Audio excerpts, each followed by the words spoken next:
The container, 20 foot long, 8 foot tall, 8 foot wide, increasingly dominating the world of international shipping.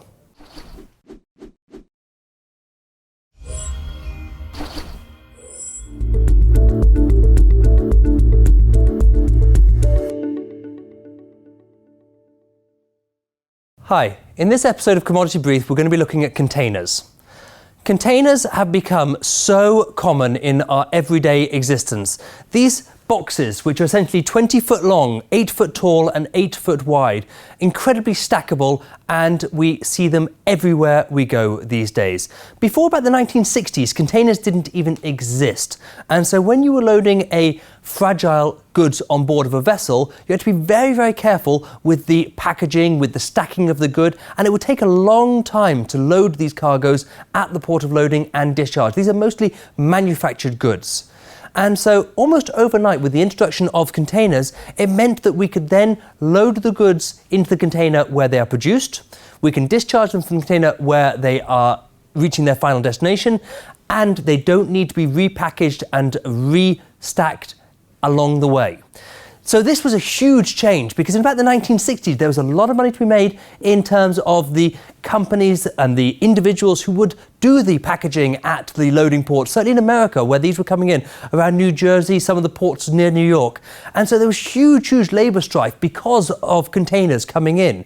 In fact, if we look back at the port of Liverpool in England, that port used to be one of the largest, most busy ports in the whole of England because of their objections to containers. Because they went on strike so much to try and avoid containers being brought in, it has ended up being completely bypassed as a port, and other ports have built up which were much more container friendly. Now, containers, one of the beautiful things about containers is the fact that they are multimodal. That means that you can transport the container on multiple forms of transportation. So essentially, where you've produced the goods, you could put the cargo into the container. It's called stuffing.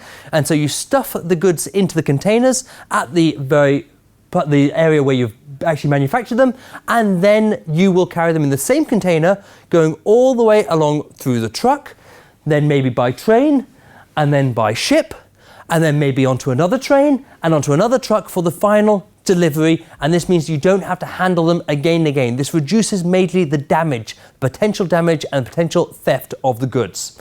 Now, in terms of the containers you have so many types of containers. And this is just a selection of the containers that are out there. But essentially, they all boil down to the standard 20-foot standard containers, the ISO quality, and then they have numbers of containers which are used to carry different types of goods.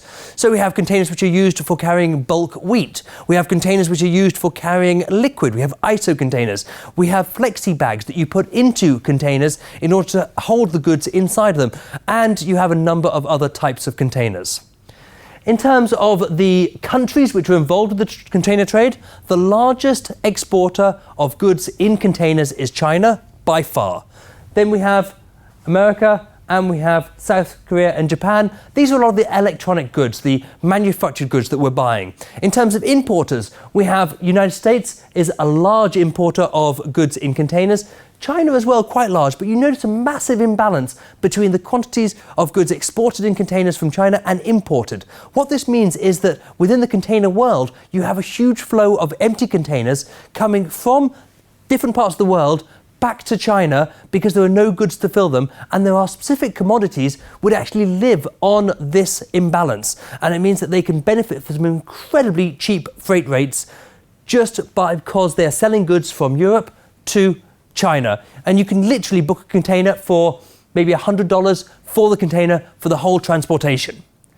Now, otherwise, looking at the shipping companies involved, basically, the world of container shipping is dominated by 4 companies. So you have Maersk, you have MSC, CMA CGM, and COSCO. And between these 4, they control about 50%, more than 50% of the world's container volumes. And we can see also that there are a number of other companies that make up the rest, And so it's massively dominated by very, very large companies. We've looked separately in a different video at the OOCL Hong Kong, the largest container vessel ever built. And all of these individual companies all have vessels of that size, about 21,500 containers. They all have vessels of that size on order in order to try and remain competitive with each other. And also, as far as competitiveness is concerned, we have the alliances. And so essentially the different container lines, they group into different alliances in order to be able to pool their resources, pool their vessels, pool their container reserving capability.